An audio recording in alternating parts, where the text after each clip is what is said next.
voir ce que Dieu dit à Moïse de dire à Pharaon.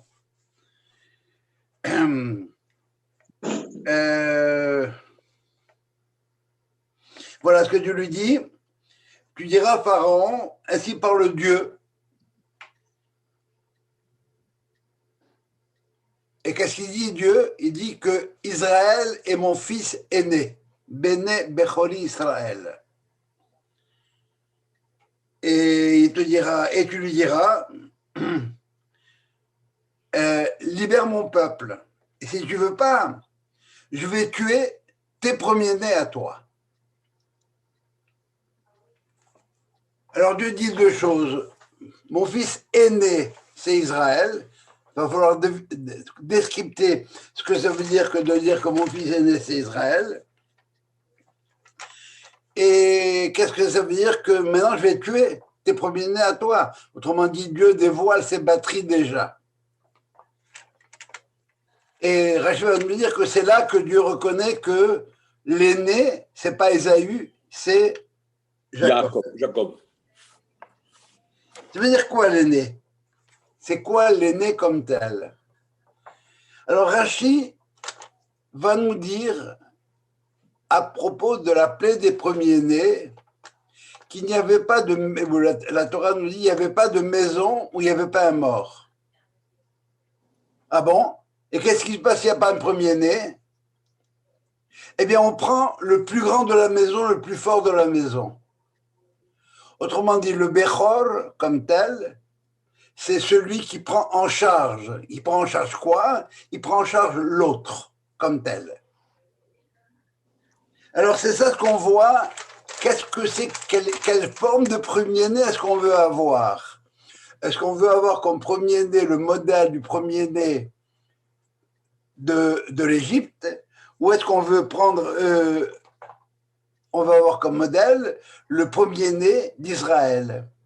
Ça veut dire quoi? Que Israël, c'est le premier-né de Dieu. Ça veut dire que c'est celui qui est chargé de s'occuper de ce dont Dieu veut, c'est-à-dire de poursuivre l'œuvre de Dieu. Et si on regarde l'œuvre de Dieu, c'est quoi? Eh bien, c'est bon, amener le monde à son achèvement. Alors, c'est quoi l'Égypte comme telle? Que nous dit le texte de l'Égypte? Mitzraïm, ça veut dire matzar, être comprimé. Les gens sont comprimés. Et l'Égypte, on va dire mi bet avadim, la maison des esclaves. Ça veut dire quoi la maison des esclaves? Ça veut dire que c'est une maison où tout le monde est esclave. Il n'y a pas de maître. Quand Dieu fait l'annonce à Abraham et qu'il lui dit tu seras, ta descendance sera étrangère dans un pays qui n'est pas le leur. Mais si je suis étranger, je ne suis pas chez moi. Et Manitou nous dit, ça veut dire qu'une terre qui n'est pas à eux, une terre qui n'appartient pas à ses habitants. Ça veut dire que de la même manière, enfin, ça avait été commencé par Joseph, qu'est-ce qu'il avait fait? Il avait nationalisé la terre. La terre appartenait à Pharaon. Personne n'est plus rien. Qu'est-ce qu'on va lire Shabbat dans la Shiratayam? Le début de la Shiratayam, qui est repris essentiellement par Myriam, il dit Ashira Hashem ki gaoga, Sous verochebo ramabayam. Le cheval et son chevalier, il les a jetés dans la mer.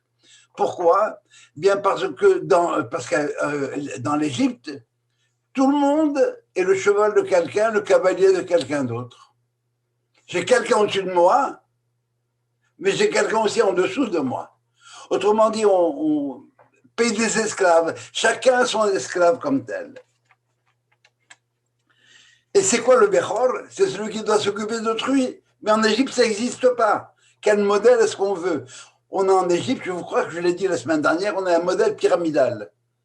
Et pour les Égyptiens, Dieu a créé le monde pour être au sommet de la pyramide. Mais en Égypte, c'est Pharaon qui est au sommet de la pyramide. Alors que pour nous, pourquoi est-ce que Dieu a créé le monde? Pour faire du bien à autrui. Alors, qu'est-ce qui prédomine maintenant? Le Béchor égyptien ou le Béchor d'Israël? Eh bien, l'Égypte, c'est un monde de nature. Il n'y a que la loi qui marche, la loi de la nature.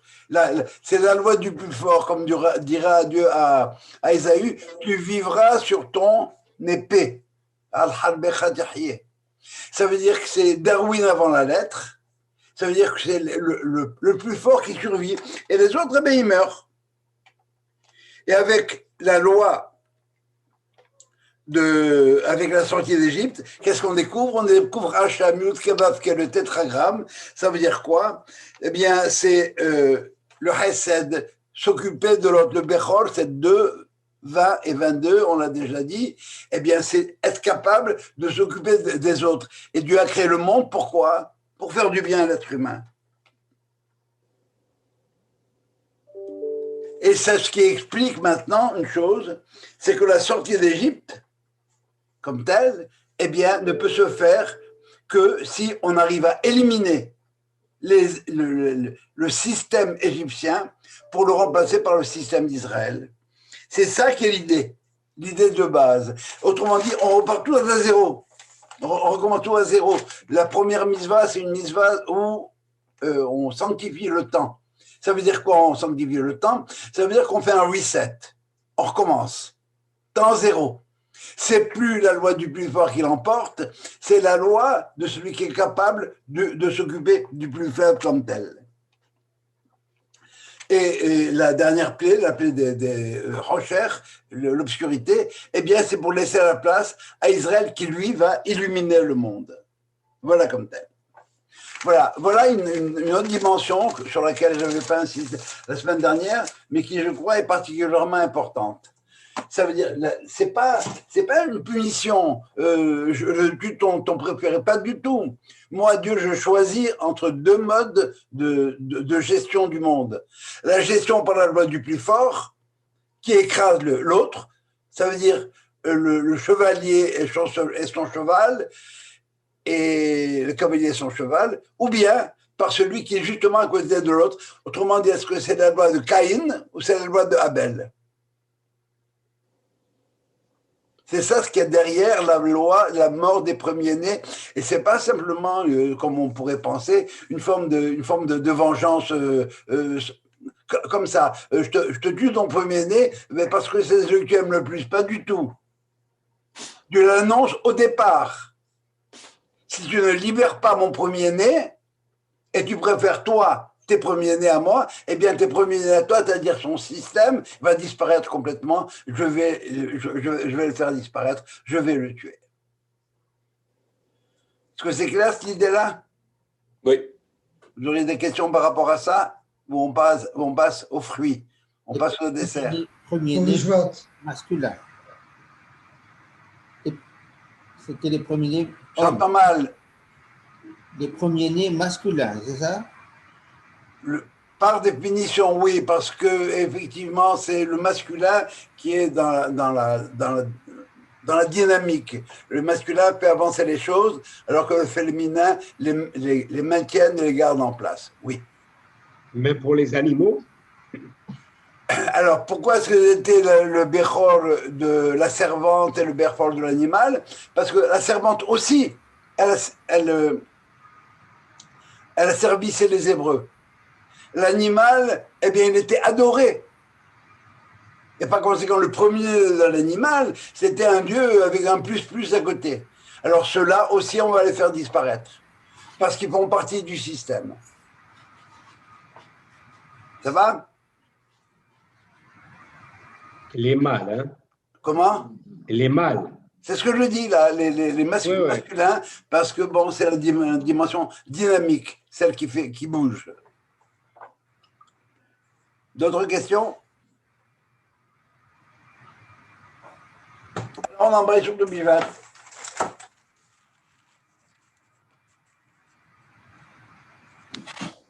Alors, il faut savoir que dans tout Bivat, le 15 Shvat, tout Bivat, tout c'est 9 et 6, ça fait 15, le 15 du mois de Shvat. Eh bien, dans le traité de Rosh Hashanah, on nous annonce qu'il y a 4 nouvel an. Je ne veux pas rentrer dans le détail de ces 4 nouvel an, mais il y a une discussion entre Beth Hillel et Beth Shammai qui dit que Be'echad Bishvat Rosh Hashanah la Ilan. Rosh Hashanah pour l'arbre. Ça veut dire quoi pour l'arbre? Qu'est-ce que c'est sur Rosh Hashanah? C'est strictement technique. Un arbre qui est né avant le premier Shevat selon Beth Shammai ou le 15 Shevat devant Beth Hillel appartient à l'année passée. Et celui qui est né après appartient à la nouvelle année. Et comme je ne peux pas apporter les prémices d'une année à l'autre, alors celui qui est né le 16 Shevat, eh bien, va faire partie de l'année qui commence le 16 Shevat de cette année, qui termine le 14 Shevat de l'année suivante. Simplement, ce sont des problèmes techniques, Maaser, Telouma, etc. Toutes les lois qui concernent, si vous voulez, la dîme et tout ce qui a trait à ce qu'on va apporter au temple. Et ce qui est intéressant de voir, et on le verra tout à l'heure, c'est Rosh Hashanah la Ilan, pour l'arbre au singulier. Alors pour les autres, c'était toujours au pluriel. Dans les villes de Worms et de Mayence, ce jour de 15 Shevat, on faisait le vidouille.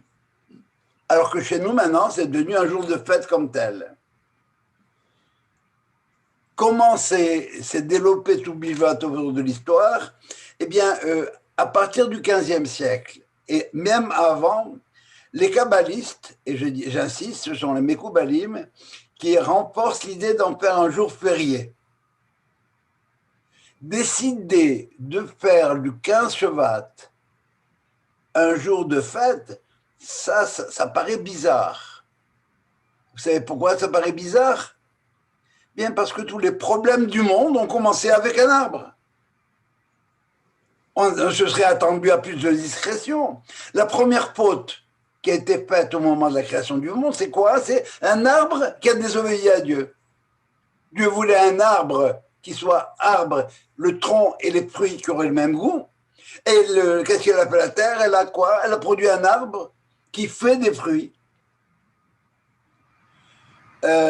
Deuxième problème, pourquoi est-ce qu'on ferait un jour de fête avec ça? Pourquoi on n'est pas plus discret? Bien parce que tous les problèmes qu'on a dans l'humanité ont commencé comment? Avec le fait que Adam a mangé de l'arbre de la connaissance du bien et mal. Voilà comme tel. Et par conséquent, on ne peut comprendre cette volonté des Mekoubalim d'en faire un jour festif que si on considère que ce jour-là, ils veulent faire le tikkun, la réparation de la faute ou bien des fautes et de la terre et de l'homme. Et ce qui est cette idée-là est renforcée par quoi? Par le fait que, eh bien, il écrit Rosh Hashanah la Ilan, l'arbre, ce fameux arbre, l'arbre de la connaissance comme tel du bien et mal, l'arbre que la terre a produit comme tel. Et en fait, il y a 4 théories sur qu'est-ce que c'était que cet arbre de la connaissance du bien et mal. La première théorie, c'est dit que c'est une vigne. Pourquoi la vigne? Eh bien, parce que la vigne donne du vin, et comme on dit, le vin, s'il est pris avec modération, eh bien, il peut amener la sagesse, il peut permettre de découvrir qu'est-ce qu'il y a à l'intérieur des choses, de la même manière que le vin provient de l'intérieur du raisin lorsqu'il était bien traité. Première thèse, le raisin. Deuxième thèse, c'est le figuier. Pourquoi le figuier? Rien. À quoi il sert? À quoi il a servi le figuier comme tel? Eh bien, après la faute, Dieu s'est servi des feuilles de figuier pour couvrir Adam et Ève. C'est quoi cette idée-là? Eh bien, c'est que dans le monde, il y a des choses qu'il faut couvrir. Et quand je couvre quelque chose, ça veut dire qu'il y a quelque chose à l'intérieur qu'il va falloir que j'aille chercher. Mais on ne peut pas chercher n'importe quoi, n'importe où, comme on a vu la semaine dernière, le tétragramme avec comme il doit être prononcé, on n'a pas le droit de le prononcer, sauf si on est capable d'être dans le Beth Amikdash. La troisième réponse, qui est proposé par le Midrash, c'est le blé. Il faut que vous sachiez que le blé, avant, c'était un arbre. Hein? Alors, bon, le Midrash nous dit que c'était un arbre. Ça veut dire que des branches, eh ben, tu prenais, l'épi de blé qui tombait et tu allais le moudre et faire ta matzah ou bien ta chalat Shabbat. Et plus encore, nous dit le Midrash, c'est que l'enfant ne peut pas dire papa avant d'avoir goûté le blé. Ça veut dire quoi, cette idée-là? Eh bien, ça veut dire que le blé, la nourriture, c'est ce qui devrait me faire prendre conscience que j'ai un père et une mère.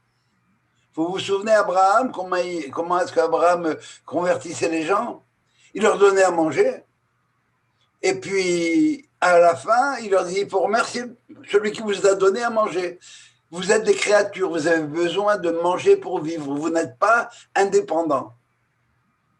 C'est comme ça qu'on peut comprendre le commandement d'honorer son père et sa mère. Kabed et abicha. Kabed, ça veut dire honore, mais ça veut dire ça a du poids. Prends au sérieux le fait que tu as un père et une mère. Tu ne viens pas de rien. Tu n'es pas indépendant, il y a quelque chose derrière toi. Il y a une origine.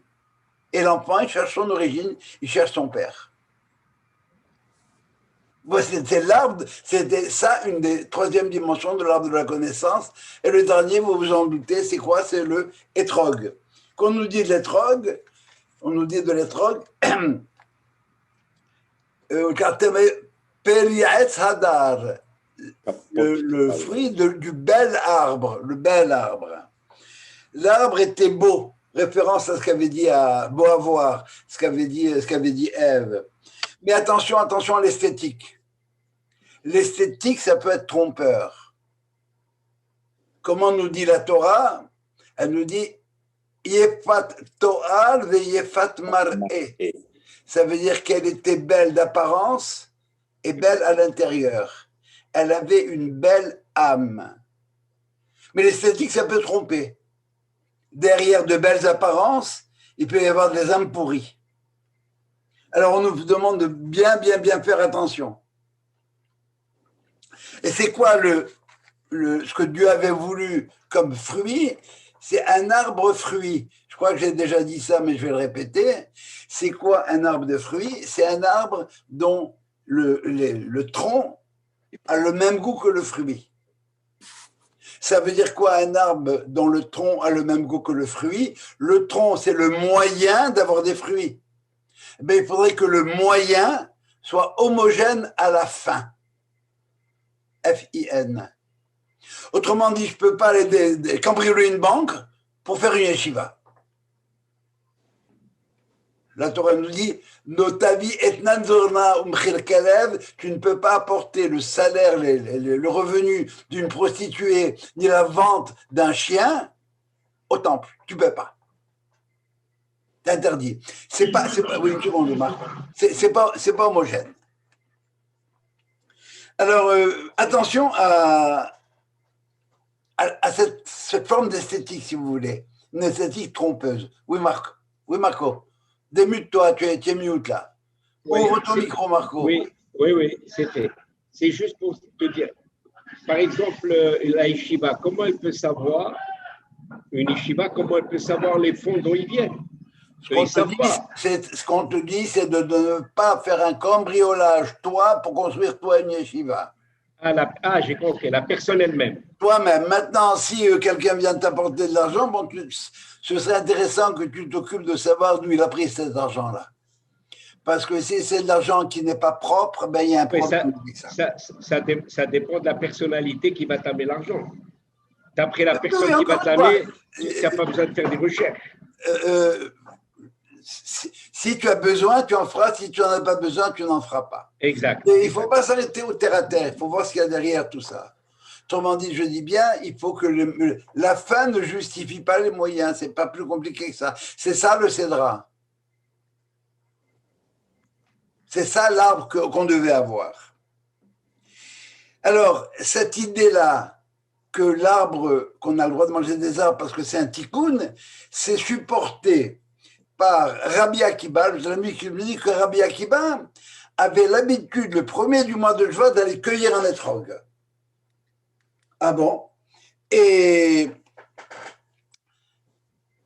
ça, qu'est-ce qu'il faisait Rabbi Akiba? Il voulait montrer à tout le monde qu'il pouvait prendre un étrog.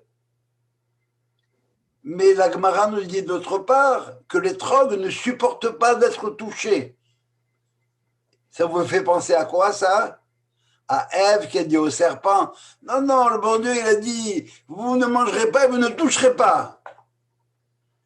Qu'est-ce qu'il dit Rabbi Akiba? Il dit, ce qui était interdit le premier Tishri, parce que la faute a eu lieu au moment où l'homme était mis dans le jardin d'Éden, ce qui était interdit le premier Tishri, maintenant devient une mitzvah, comme tel. Et ça devient une mitzvah le premier ou le 15 Shevat. Pourquoi? Parce qu'entre-temps, on a eu le devoir de prendre l'étrog à Sukkot. Et pourquoi on a pu prendre l'étrog à Sukkot? Parce qu'on a été pardonné à Kippour. Pas plus compliqué que ça. Le Ben Ishraï allait plus loin. Le Ben Ishraï, il a composé une prière qu'il lisait à Tou Bishvat en priant que quoi? D'avoir un beau cédra à Sukkot. Alors vous voyez déjà tout ce qui se trame autour de cette idée de l'arbre, de cette date de Tou Bishvat, on va voir plus en détail. On ne sait pas. Il y a un tikkun à faire. Et Rabbi Akiba et le Ben Ishraï, et bien avant eux, ça fait plus de 500 ans, les Mekoubalim disaient, eh bien c'est ça, il y a un tikkun à faire à partir des fruits. Et ce tikkun, comment il se fait? Il se fait en mangeant des fruits. En mangeant quoi? En mangeant des fruits. Selon la Torah, l'origine de tous les commandements, il y en a 613. Où est-ce qu'elle est leur origine? Eh bien, les commandements ont été donnés sous forme condensée à Adam. Qu'est-ce que Dieu lui a dit? De tous les arbres tu mangeras. Et attention, c'est une mitzvah. De tous les arbres tu dois manger. Ça, c'est le commandement positif. Et les commandements négatifs, c'est quoi? Et de l'arbre de la connaissance comme tel, eh bien, tu ne mangeras pas. Voilà l'origine des commandements négatifs. Il y a eu une époque dans l'histoire de l'humanité, tout à fait au berceau de l'humanité, au début de l'humanité, où toute la vie religieuse, la pleine réalisation de la volonté du Créateur, se résumait à quoi? À la consommation du fruit. Et le Talmud va nous dire, tu devras rendre des comptes pour chaque chose que ton œil a vue et qu'il n'aura pas mangé. Les lois sur les animaux permis commencent par Zot achaya asher tochelu. Voilà l'animal que vous mangerez, pas que vous pourrez manger, pas que vous avez le droit de manger, non, que vous mangerez. C'est un moment positif. Pourquoi? Eh bien, parce qu'il faut s'arrêter une minute sur savoir qu'est-ce que ça veut dire manger. Qu'est-ce que je fais quand je mange? J'élève. Manger, ça se dit en hébreu achol. Alors imaginez, j'ai pas de tableau. Achol, c'est aleph d'un côté, et de l'autre côté, kol, tout. Manger, c'est ramener le tout au un. C'est-à-dire, manger, c'est prendre le monde et me l'ingurgiter, moi. Manger, ça a deux dimensions. Premièrement, je constitue mon être, parce que si je mange pas, je crève. Et c'est pour ça que je ne peux pas manger de n'importe quoi. Et deuxièmement, j'élève le monde. Et il y a des parties du monde que je ne serais pas capable d'élever, cela, ça m'est interdit. Comment est-ce qu'on appelle le porc, le symbole, si j'ose dire, de l'interdit? C'est le hazir. Pourquoi hazir? Parce que dans hazir, il y a la notion de hazara. À la fin des temps, le porc redeviendra pur. Pourquoi? Parce que mon être aura déjà été constitué. Plus de problème. Alors, quand je mange, je ne fais que manger, je fais passer quoi? Le monde minéral, végétal, animal, dans quoi? Dans le mien. Ils n'avaient pas d'âme, Maintenant, ils ont une âme.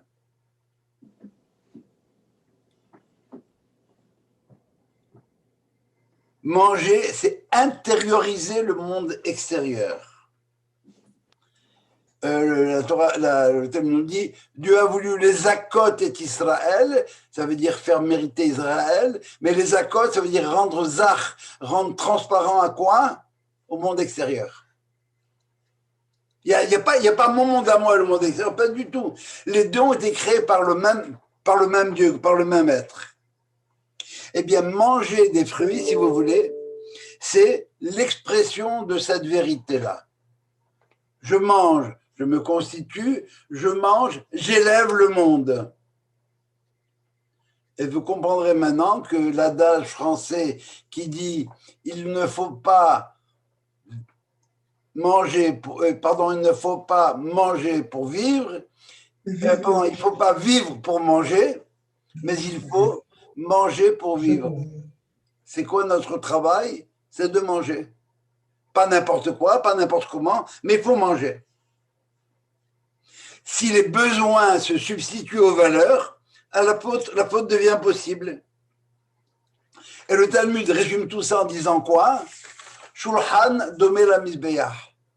La table, c'est comme l'autel, A-U-T-E-L, du sacrifice. Qu'est-ce qu'on mettait sur l'autel? Eh bien, on mettait ce qui devait être élevé vers Dieu comme tel. Pour le Rav Ashlag, le mal comme tel, c'est la volonté exclusive de vouloir prendre. Et le fait de manger, si vous voulez, c'est quasiment un paradigme de ce qu'on veut prendre. On prend et on mange, comme tel. C'est la caractéristique du recevoir par excellence. Rappelez-vous Abraham, ce qu'il faisait avec ses invités. Et si c'est comme ça, si tu veux simplement vivre pour si tu veux manger pour vivre, c'est-à-dire il n'y a qu'un seul objectif, c'est de manger, eh bien tu es à l'opposé du Créateur, parce que tu ne t'occupes que de toi, alors que Dieu a créé le monde pourquoi? Les hétiv à la biriot, pour faire du bien avec un B majuscule à l'être en général. Comment est-ce qu'on réussit à faire le tikkun de cette volonté de prendre, parce qu'on est créé comme étant des êtres qui avons besoin de manger. Mais comment faire le tikkun et comment tourner ça du côté positif? Eh bien, en s'éloignant de ce qu'on appellera le mal, c'est-à-dire recevoir pour recevoir, mais passer au stade de quoi? De recevoir. Si je ne reçois pas, je ne peux rien faire, et je n'existe plus, mais recevoir pour donner. Et ce faisant, j'imite Dieu. Parce que Dieu, comment je le connais? Comme étant celui qui est capable de donner. C'est ça, la base du judaïsme, de ahavta le'edacha kamocha. Tu ne restes pas comme qu'un coincé dans toi, non. Tu as l'autre en même temps. Et là, on retrouve les deux dimensions du fait de manger, quoi? La constitution de son être et la transparence au monde, c'est-à-dire le fait de vouloir élever le monde, que ce soit l'autre ou l'animal que vous voulez. Mais il faut savoir, par exemple, quoi manger. Et les deux commandements donnés à Adam semblent être en contradiction l'un de l'autre. Dieu lui dit quoi? Dieu lui dit, de tous les arbres du jardin, tu mangeras. Et ça, c'est un commandement positif. Et de cet arbre là-bas, tu ne mangeras pas. Ça, c'est un commandement négatif. Qu'est-ce qui se passe quand j'ai un commandement positif et un commandement négatif? Eh bien, le positif l'emporte sur le négatif. Exemple, Shabbat, je n'ai pas le droit de couper, de transporter un couteau, ça c'est négatif, mais j'ai une mitzvah de faire la Brit Mila. Et par conséquent, la Brit Mila se fait Shabbat. Parce que le positif va l'emporter sur le négatif dans le cas où on ne peut pas faire les deux. Mais est-ce que Adam aurait pu faire les deux? La réponse est oui. Pourquoi? Parce qu'il y a une condition qui est attachée à l'interdiction de manger de l'arbre de la connaissance. Qu'est-ce que dit Dieu? Le jour où tu vas manger, tu vas mourir. Ah bon? Et si moi j'ai l'antidote de la mort, c'est quoi l'antidote de la mort? Eh bien, c'est de manger de tous les arbres du jardin avant de manger celui-là. Pourquoi? Parce que dans tous les arbres du jardin, il y a aussi l'arbre de vie. Et si je connais l'arbre de vie comme tel, alors à ce moment-là, je peux travailler avec l'arbre de la connaissance du bien et mal. Autrement dit, je dois d'abord aller à la yeshiva avant d'aller à l'université.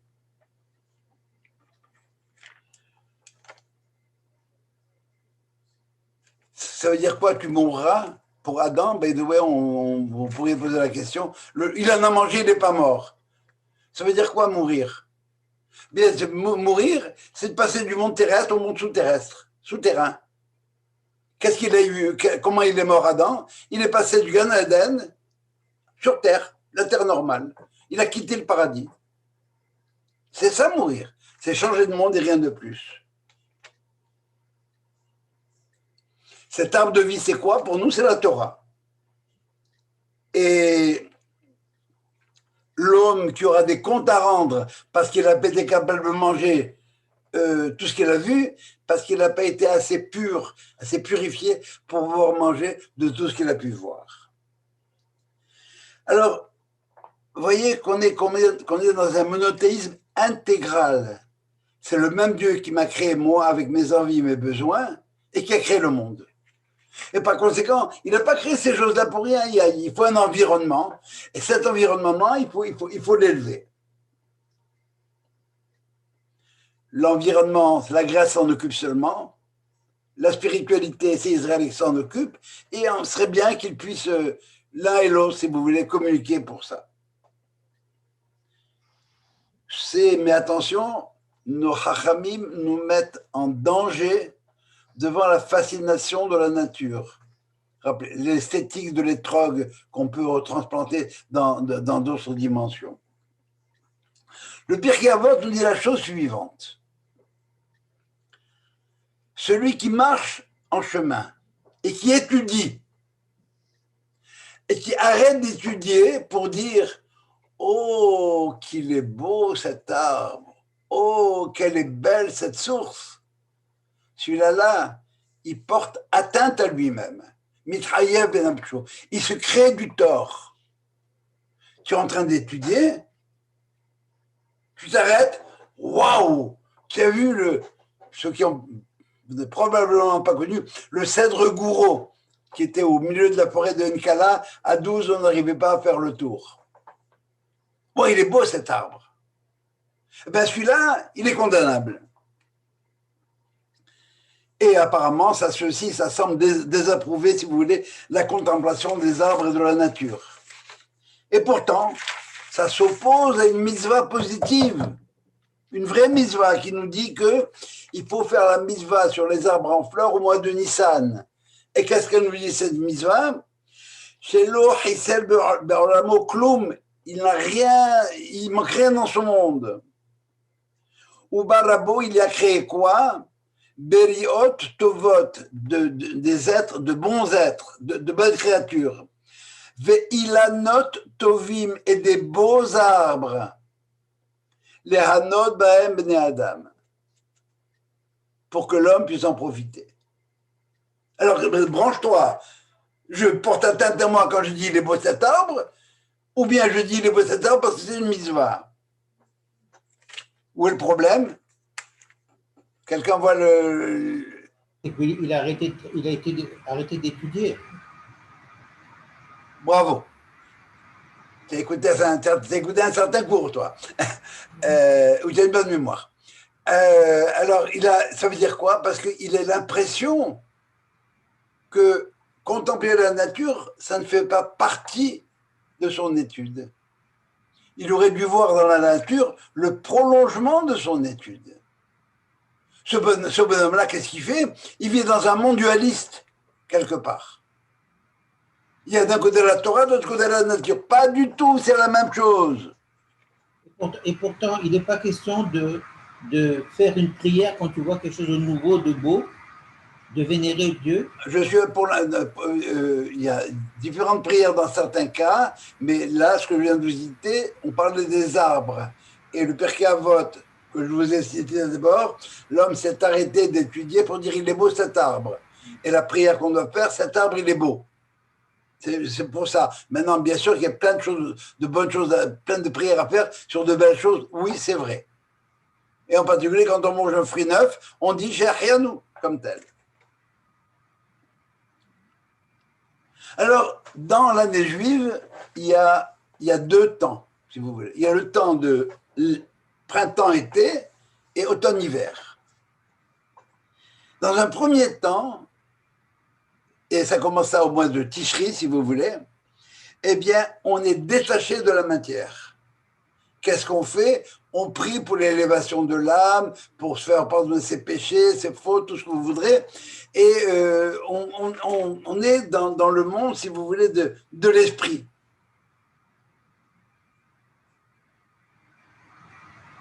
Vient l'hiver par la suite, et l'homme est séparé du monde agricole. Pardon, pendant ce temps-là, le monde est séparé du monde agricole.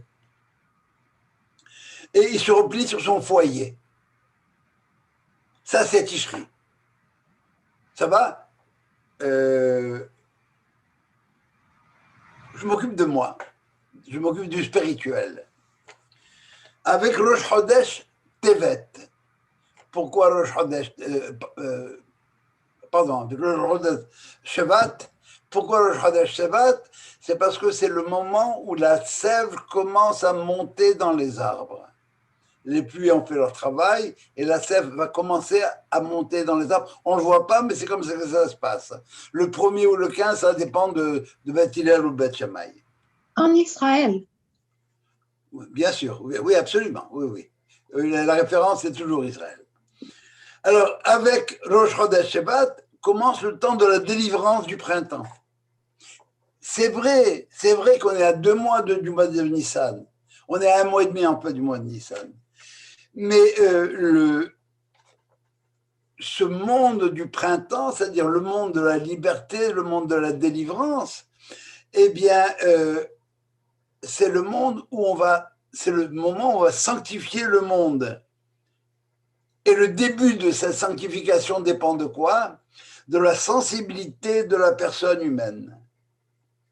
Les kabbalistes, les kabbalistes comme tels, ressentent cette éclosion de la délivrance dès Tou Bishvat. Le début de la fin du repli hivernal sur soi. Et ils nous enjoignent de consommer des fruits pour commencer à sanctifier la nourriture.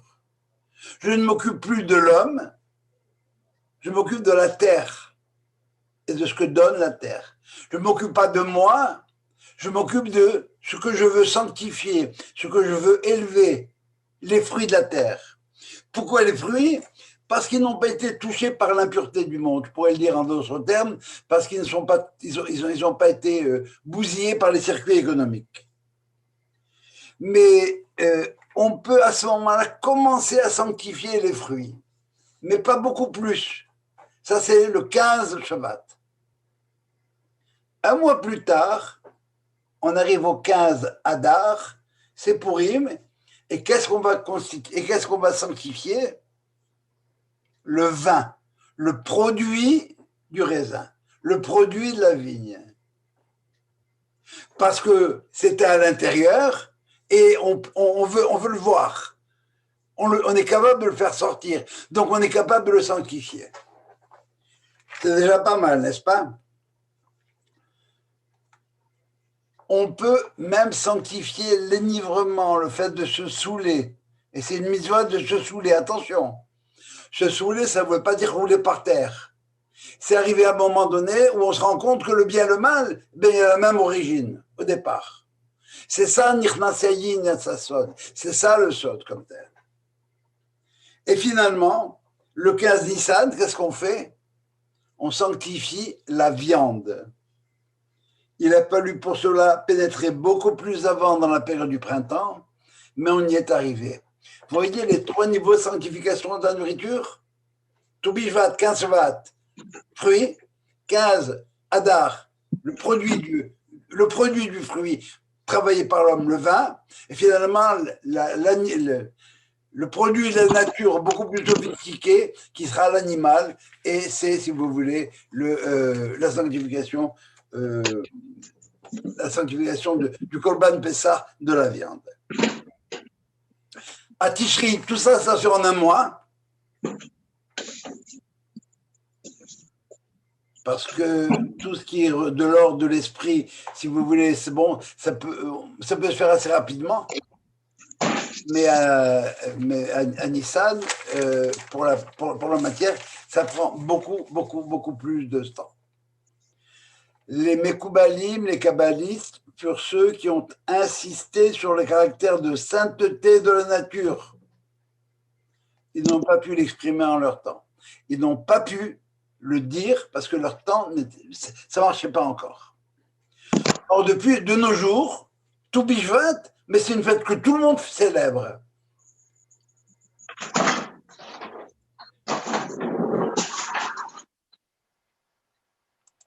Il y a des gens, je crois, qui n'ont pas mis en mute, là. Il y a un bruit quelque part. C'est pas grave, ça, c'est pas grave. S'ils n'ont pas mis en mute, tant qu'il n'y a pas de bruit dans la maison, ça ne me dérange pas. Alors, vous disiez que de nos jours, c'est comme s'il y avait un tikkun qui venait de se faire. On célèbre ça. La semaine dernière, quelqu'un m'a posé la question, je me demande si ce n'était pas Moïse, qui m'a demandé, c'est quoi les signes avant-coureurs de la venue du Mashiach? La Gemara discute de plusieurs signes avant-coureurs. Et la première chose qu'elle dit, c'est quoi? Que lorsque vous verrez, vous, montagnes d'Israël, portez votre fruit pour mon peuple d'Israël, car ils sont prêts à venir. Je ne sais pas si vous entendez ce que je viens de dire là.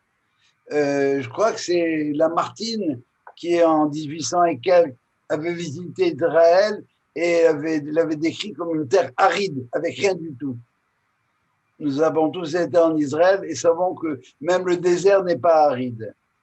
Les montagnes d'Israël commencent à donner leurs fruits. On est dans le début de la Géoula. Et ça, on le sait, depuis 1948. Ça a commencé bien avant, mais on se rapproche de plus en plus. Vous comprendrez que vous savez quand a lieu la fête de la Knesset? La fête de la Knesset, quelqu'un connaît? C'est tout Bishvat. Pourquoi? Ben, c'est quoi la Knesset? C'est l'institution de la nation, le parlement de la nation. C'est le début de la rédemption, si vous voulez, le début de la Géoula. Et qu'est-ce que c'est tout Bishvat? C'est la Géoula de la nature en même temps. Il y a une corrélation entre la fin de l'exil d'Israël et sa renaissance agricole. Pourquoi est-ce que la rédemption, c'est de faire apparaître des fruits?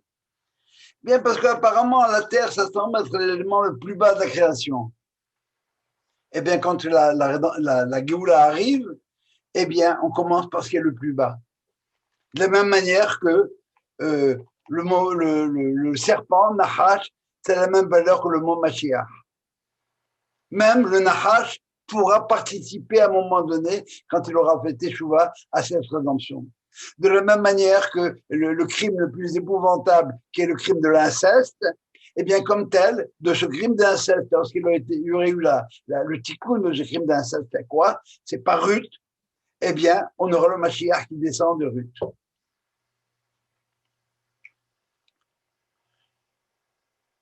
La délivrance s'opère de bas en haut et toutes les créatures y participent.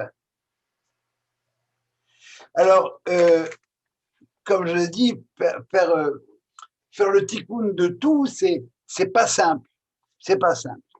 Alors, le Mekoubalim, se basant sur une structure du monde, des quatre mondes. Il y a le monde de l'émanation qu'on appelle Atzilut, un monde où on n'a pas accès, c'est l'équivalent du Keter dont je vous ai parlé la semaine dernière. Après ça, dès que de Atzilut commence la création, on crée, Dieu crée. Après ça, il forme, et puis après ça, il nous met ça dans notre monde. Eh bien, à ces trois niveaux correspondent trois types de fruits. Le premier type de fruits, c'est les fruits qui n'ont pas de pépins et qui peuvent se manger intégralement. Il y a un petit pépin, parce qu'il n'y a pas de fruit, il n'y a pas de pépin. Le raisin qu'on mange intégralement, on donne l'exemple de la pomme, de la poire. Il y a un petit, mais c'est pas grand-chose. Ceux-là, on peut les consommer complètement. On peut en faire le tikkun. Il y a un deuxième niveau, quand plus on descend maintenant, eh bien, il y a un moment où le mal est à l'intérieur du fruit, à l'intérieur de l'action de l'homme, comme tel. Mais elle est cachée. Ça, ce sont les fruits qui ont quoi? Ils ont un noyau, l'abricot, la prune. Et finalement, il y a un troisième type de fruits qui quoi? Qu'est-ce qu'ils ont, ces fruits-là? Eh bien, ils ont une écorce, l'écorce à l'extérieur, qui protège le fruit, mais qui empêche de voir ce qu'il y a à l'intérieur. Et ça, c'est notre monde, où les écorces sont partout. Et nous appartient à nous d'être capable d'enlever l'écorce, et si on est assez fort, de sanctifier même l'écorce. Vous savez comment on sanctifie l'écorce? En faisant de la confiture. Et c'est comme ça qu'on est capable de sanctifier ces trois niveaux du monde, si vous voulez, comme ces trois niveaux du monde qu'on retrouve à l'intérieur des fruits. Et les Mekoubalim recommandent de manger 10 sortes de chaque. 10, vous devinez pourquoi, même si on ne sait pas très bien le dire pourquoi, mais il y a 10 dimensions à l'intérieur de chacune de ces réalités-là. La banane qui n'a pas de… La banane comme telle, ça ferait… la banane, c'est pas le fruit d'un arbre. Tu n'as jamais vu une table faite avec un bananier. La belacha sur la banane, c'est pas borepeli ha'et, c'est borepeli ha'adama. C'est pas un arbre au sens agricole du terme. Ça va? C'est pour ça qu'on ne fait pas borepeli ha'et là-dessus. Alors voilà, il y a de bonnes actions. C'est clair, on voit les bonnes actions, on les fait. On peut les faire. Mais il y a des actions où le mal est caché. Alors, c'est ça le problème du bien et du mal mélangé. Parce qu'il y a un monde où l'arbre de tout est bien, c'est bien, je n'ai pas de problème. Tout est mal, je sais bien aussi parce que je sais quoi éviter. Le problème, c'est lorsque le bien et le mal sont mélangés. Et c'est ça l'art de la connaissance du bien et mal comme tel, qu'il fallait acquérir. Mais pour ça, il fallait savoir ce que c'est que la vie quelque part d'abord. Parce qu'autrement, on tombe dans le problème du dilemme. Je sais pas sais pas si c'est bon, je sais pas si c'est mal, je sais pas ce qu'il faut faire ou je fais rien à la limite. Et ça, c'est le monde dont nous avons hérité et dont nous devons quelque part nous-mêmes, si vous voulez, faire le birou, faire le tikkun. Et c'est ça tout Bishvat. Le fait de sanctifier la nature à travers le fruit, et on est capable de voir cette délivrance qui va arriver à Pessah, on peut la voir dès le début. De la même manière que lorsque les montagnes d'Israël donneront, les arbres d'Israël donneront leurs fruits, ça veut dire que ça s'en vient. Il y a un temps de gestation, et puis ça va arriver. Mais ça a démarré. Et c'est assez curieux quand même que les Mekoubalim aient vu ça bien avant, parce qu'ils sont sensibles. Vous savez que les kabbalistes ne prient pas aux mêmes heures que nous. Ils commencent à voir le soleil avant qu'il n'arrive. C'est ce qu'on fait comme prière le matin. Anoten la servi bina, leafrin ben yom ou ben laïla, qui a donné au coq le discernement pour faire la distinction entre le jour et la nuit. Ah bon? Moi aussi, je peux faire la distinction entre le jour et la nuit. Quelle différence avec le coq? Ben, c'est que moi, je le fais que quand je vois le soleil. Le coq, il le voit bien avant. Et comme disait Montfleg, je vais le reciter une autre fois, et la nuit la plus noire est une aube qui vient. Parce qu'avant l'aube, si vous voulez, ben le soleil n'éclaire plus, le soleil n'éclaire plus la lune autant, et puis les étoiles, bref, elles disparaissent, on ne les voit pas. Mais ça veut dire que c'est l'homme qui arrive. C'est ça, Atratai d'Igoula. C'est ça, c'est ça les douleurs de l'enfantement. Et les Mekoubalim l'ont senti bien avant nous tous. Ils sont capables de voir ce qui s'en vient à partir de petits signes. Et c'est à ça que nous sommes invités à Toubishvat. Manitou appelé Toubishvat la fête de l'impatience. Effectivement, on est impatient de cette Géoula. Alors on la fait venir bien avant, mais pas n'importe comment. À partir de quoi? Bien, à partir de ce qui sort de la terre, à partir de ce qui était la nourriture première de l'homme, et tout ce qu'il y a autour de nous, ben, ce sont les fruits du monde. On a qui disent l'usufruit, mais tout autour du monde, c'est une forme de fruit. On a réservé le mot de fruit comme tel à ce qui sort des arbres, mais le péri, c'est ce qui vient, c'est ce que le monde, que l'arbre donne, mais c'est ce que l'homme, c'est ce que l'homme produit, et c'est ce qui est disponible pour l'homme, que ce soit sur un arbre ou bien chez le boucher ou tout, là où vous voudrez. Alors, Henri, je t'entends pas. Il faut que tu te rapproches de ton micro, s'il te plaît. L'usufruit, c'est dans ce que tu profites. L'usufruit, tu ne manges pas, tu en profites. Et comment tu en profites? Tu prends des photos? Non, tu parlais d'usufruit. Non, mais je maintiens ton exemple. J'ai élargi ce que je dis là.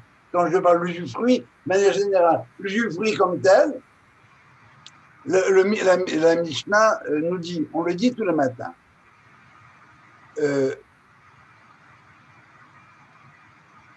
voilà les actes que l'homme fait et dont il mange ochel mi perotehem ba'olamazé. Il ne mange que les fruits de ses actes. La récompense de ses actes, ça s'appelle comment? Ben, un fruit.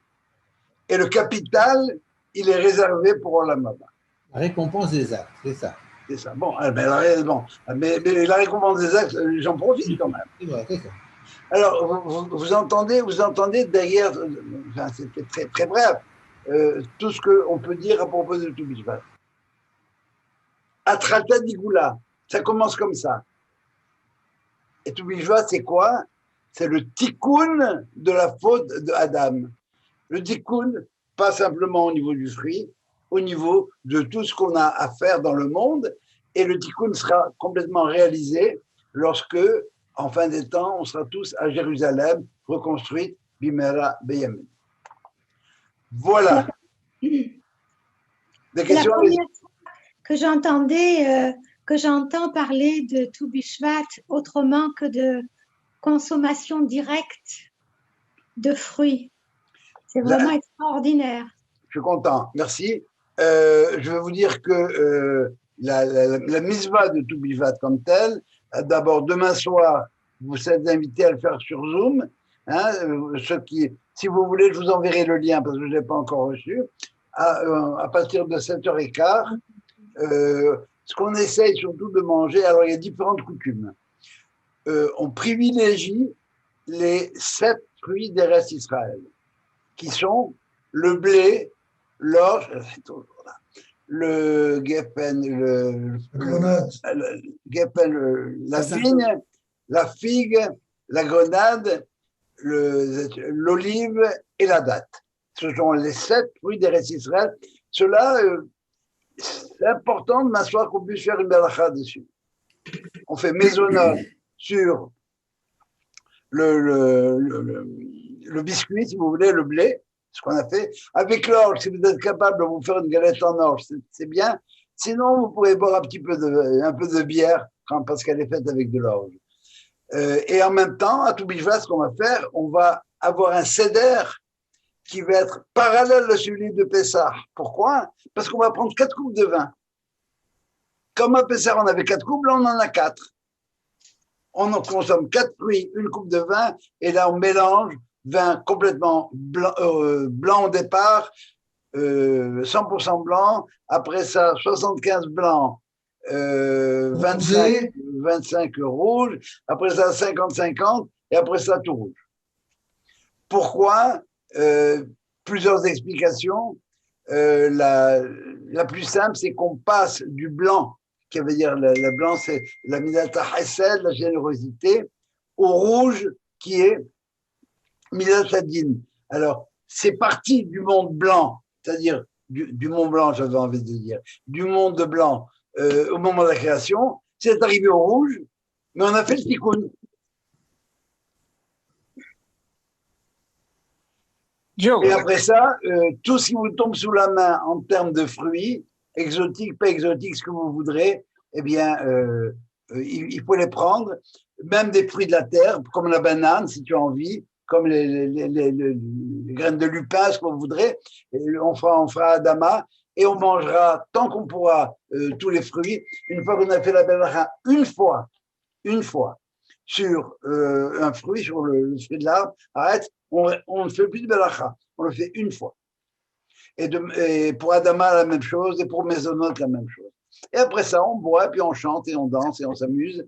Et demain soir, à 7h15, on va commencer à faire ça 7h15, pendant une demi-heure, pas plus, parce qu'on sera 3 à Orachaim, et il faut qu'on rentre avant 8h, si on ne veut pas finir la nuit, finir tout Bishvat au poste, et faire manger des fruits aux flics qui font du mal, ces méchants flics qui font beaucoup de mal aux Hasidim.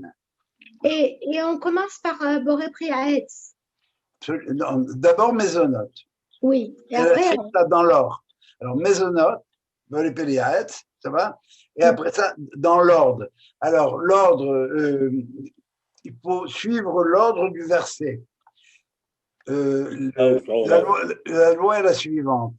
Le texte le dit Eretz, terre, je vais dire en français, terre, blé, orge, raisin, figue et grenade.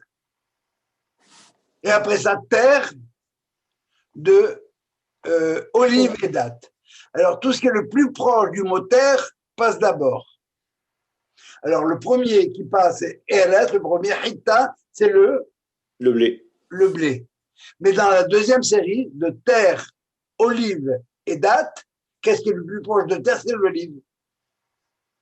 Ça va? C'est clair ou c'est pas clair? Pourquoi l'olive? L'olive ne passe pas sur l'arbre? L'olive ne pousse pas sur les arbres? Non, je te pose la question. Mais je sais pas. Je comprends pas, Moïse, je comprends pas la question.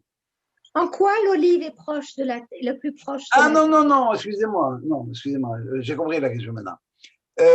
C'est dans le verset, quand le fruit apparaît à côté du mot terre. Eretz, Eretz, Zet, Shemen, Vash. Ça, c'est dans le texte.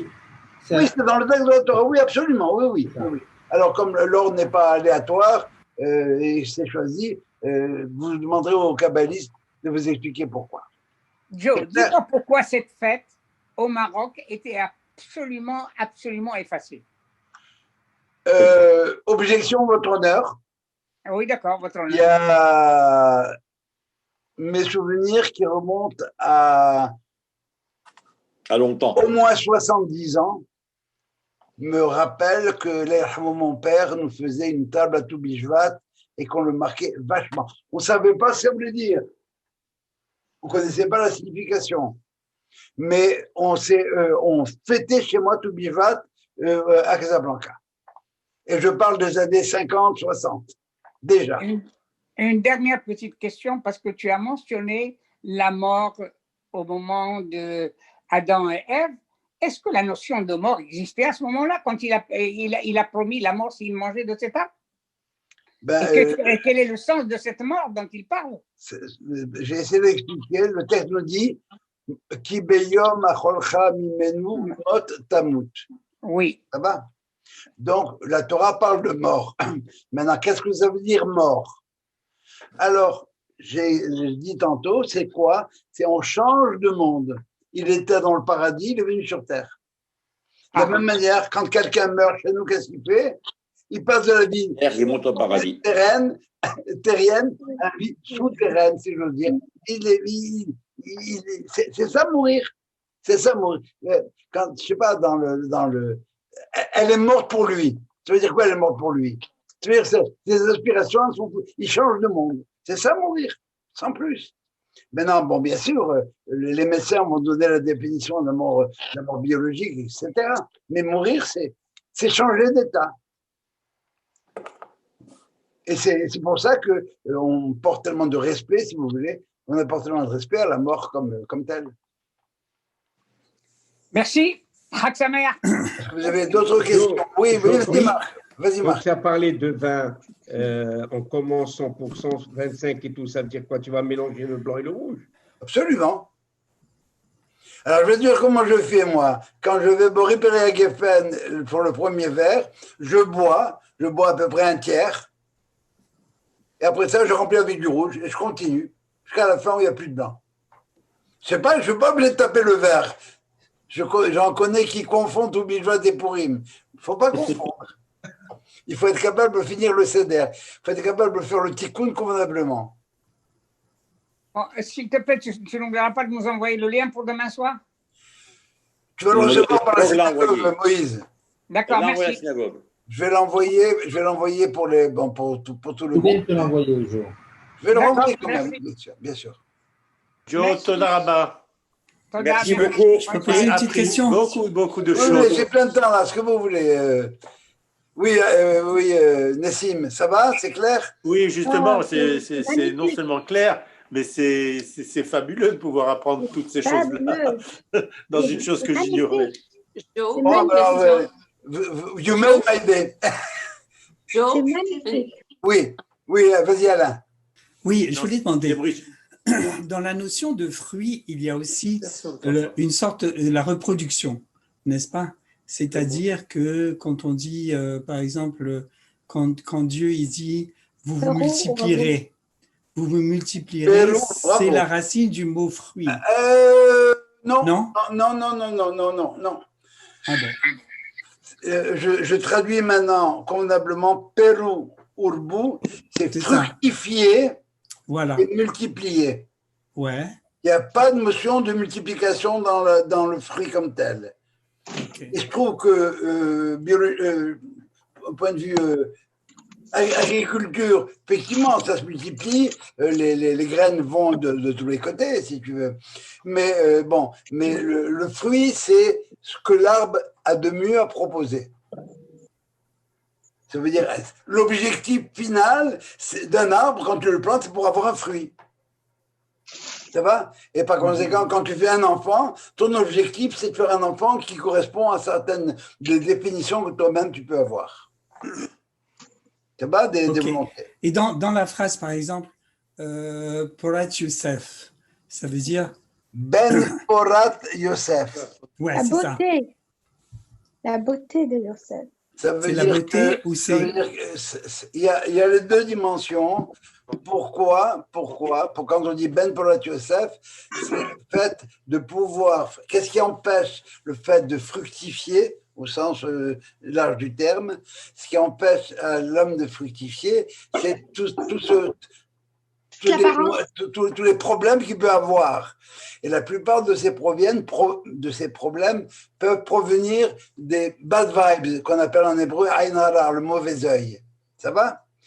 Or, comme Yosef n'a pas succombé à son œil avec Madame Poutifar, alors lui, il est préservé de tout ce qui est du côté de l'œil, et ce qui t'explique le minhag tunisien, la superstition tunisienne, de quoi? Des poissons. Pourquoi les poissons ne sont pas touchés par le mauvais œil? Parce qu'ils vivent sous l'eau, tout bêtement. C'est ça l'idée qu'il y avait de le minhag tunisien. Claude, tu es tunisien d'origine, Claude Boisdana? Non? Je n'entends pas, tu es muté. Angérois. Ah oui, perdoname. Disculpame. Oui, Joe. Oui, Joël. Quand tu nous parles du tikkun, du fait que tout bishvat, c'est donc on fait le tikkun de l'arbre, Ah, le tikkun de la faute d'Adam avec l'arbre. De la faute d'Adam, excuse-moi. Oui. Quelle relation il y a avec le fait qu'on doit faire la prière, une bracha, avant de manger chaque fois? Est-ce qu'il y a un lien? Est-ce que ce n'est pas une forme de tikkun chaque fois qu'on doit manger quelque chose, de faire une prière? Je vais aller plus loin. Le mot halacha, la racine, c'est l'aler, marcher. Autrement dit, la halacha t'accompagne dans chacun des pas que tu fais. OK? Maintenant, je vais répondre à ta question. C'est que qu'est-ce que je fais quand je prends un fruit? Ou ce que tu voudras. On va prendre un fruit. Qu'est-ce que je fais? Eh bien, je prends conscience que ce fruit-là, il provient du Créateur. C'est ce que disait Abraham à ses invités. Ne me remerciez pas. C'est Dieu qui a donné tout ce qu'il y avait à donner, à mettre sur la table. Alors, Baruch Ata Hashem, de toi, Dieu, je reconnais toutes tes bénédictions. Boré, Péri, tu as créé, toi, le fruit de l'arbre. Et une fois que je reconnais, écoute bien ça, une fois que je reconnais que ce fruit de l'arbre provient d'en haut, je viens de le désacraliser. Tant qu'il est sur l'arbre, il ne m'appartient pas. C'est une créature de Dieu. C'est la création, une créature, au sens large du terme. Mais quand je prends cette créature-là, si je me l'approprie comme telle, alors c'est l'Égyptien. C'est l'Égyptien qui arrive, le plus fort qui prend, il peut le prendre, il prend. Non. C'est pas ça, pas comme ça. Je reconnais que cette chose-là fait partie de la création. Et si je suis sérieux, c'est très difficile d'être sérieux. Avant de le manger, je dis, il ne m'appartient pas à moi, il vient dans notre monde, je viens de le désacraliser. S'il est sacré, je n'y ai pas droit. Et une fois que j'ai fini de le manger, je fais une autre beracha. En disant que tout ce que j'ai fait là maintenant, eh bien, ça fait partie d'un processus d'élévation du monde. Et pour ça, il faudrait étudier en détail le Birkat Amazon pour voir les différentes étapes. C'est clair? Oui, merci. Oui. Ça serait vraiment sympa si tu pouvais nous faire un cours complet sur, premièrement, le Aïnara, et deuxièmement, Dieu nous dit tu dois manger. Et pourquoi la nourriture est devenue trèfle? Pourquoi une partie de la nourriture n'a pas été permise? J'ai expliqué tout à l'heure. Non. Je vais reprendre. J'ai une mitzvah de manger. C'est une mitzvah de manger. J'ai dit, il faut vivre pour manger, pour élever le monde. Maintenant, le monde, il y a des choses que je ne peux pas élever. Je ne suis pas, moi, suffisamment fort pour supporter cette chose-là. Dans la réalité du porc, il y a des choses que je ne peux pas intégrer. De la même manière qu'au point de vue digestif, il y a des choses que je ne peux pas digérer. Physiologiquement, il y a des données de la nature que moi, je suis incapable d'élever. Est-ce qu'on est capable de parler de ça? Est-ce qu'on les connaît, ces données? Mais elles sont définies dans tous les lois de la cache-croûte. Mais pourquoi? Comment? Pourquoi ça? Ça, c'est une autre paracha. Je te dis une phrase, mais je m'arrête là. Tu ne me poses pas de questions après parce que je ne pourrais pas y répondre. Ce qui est permis, c'est ce que je vais vous dire maintenant, ce n'est pas scientifique, ok? Mais c'est une approche de la cache-croûte. Ce qui serait permis, c'est tout ce qui va dans le sens de la vie. Au point de vue, on a tous étudié, je crois que si on parle de paléontologie, je crois, que le cheval, il est arrivé à saturation. Il ne peut plus aller plus loin. Ça veut dire qu'au point de vue génétique, il est mort. Tandis que la vache n'est pas morte génétiquement. Alors ça, c'est une façon pour moi de le percevoir, mais ça, encore une fois, je ne ferai jamais un article là-dessus, parce que je me ferais démolir à une vitesse vertigineuse. Mais l'idée, c'est un peu ça. Ce qui est cachère, c'est ce qui va dans le sens de la vie. Ce qui est tahor, ça va dans le sens de la vie. Le reste, va dans le sens de la mort. Et c'est pour ça que le principe fondamental de l'impureté, c'est la mort. De l'impureté. À l'apostrophe, de l'impureté, oui. Avi abot atum'a, la tahara d'un côté et la tum'a. Jo, Oui. Je m'appelle au Maroc, papa, à Touvrat, il nous appelait, il faisait une belle table, il nous appelait tous, il faisait faire des brachot, que chacun doit faire une bracha pour manger un fruit. Et ça, c'est pas de maintenant, ça a toujours été, comme tu disais, du Maroc. Ah ben, oui. Comme tu vois, ton père et mon père, les Rahman Mzouz, ton père Nahala, c'est la semaine prochaine, je crois. Oui. Voilà, oui, et bien c'est ça. Jo, Oui, Joël. Je voulais moi juste te dire qu'en Algérie, c'était une fête magnifique, extraordinaire. Même petite, toute petite. Depuis que je suis née. C'est comme si la plus belle fête de l'année en termes dans ma mémoire, c'est celle de Tou Bishvat. Ah bon, c'est bien.